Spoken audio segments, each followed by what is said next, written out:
So that when we were introduced to the committee in Soweto, the fellow says, this is so-and-so. He spent 12 years in prison. And the fellow stood to attention, stood erect and proud, and shook your hand. Other fellow there spent 10 years in prison. You're proud and they shake your hand because that's their contribution to the struggle. Another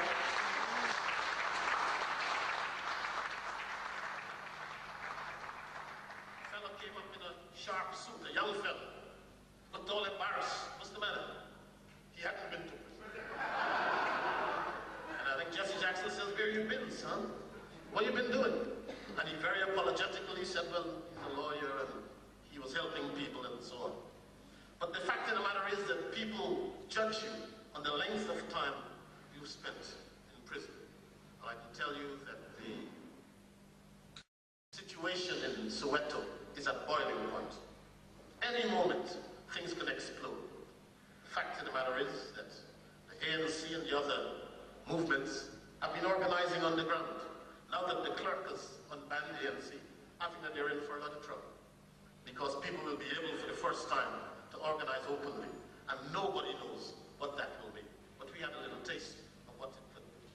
But you see, when you're in South Africa, you begin to see what it's all about. And one of the things that struck us was the situation with regard to the police and the security forces.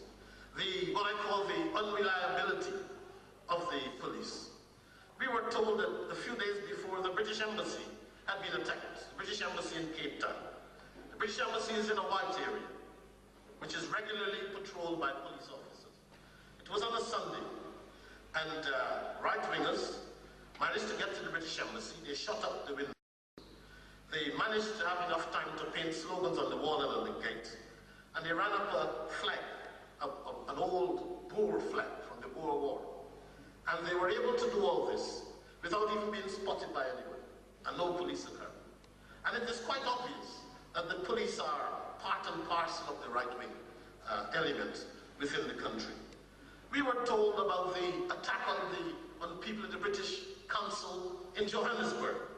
And what happened there was that Mike Gatting had his cricketers playing in the Wanderers Stadium.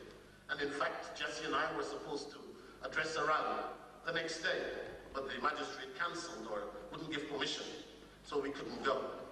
And instead, they attacked people in the Alexandra township, shot a few people when they were trying to move off to have a peaceful protest. So that the only thing that was left for them to do was to take a few dozen people out of the British Council in Johannesburg to protest. So they met the British Council and he spoke to them and they were there and they said, okay, fine, we're quite happy for you to protest here. The police arrived on the scene looking very angry and anxious. The British Council spoke to the police.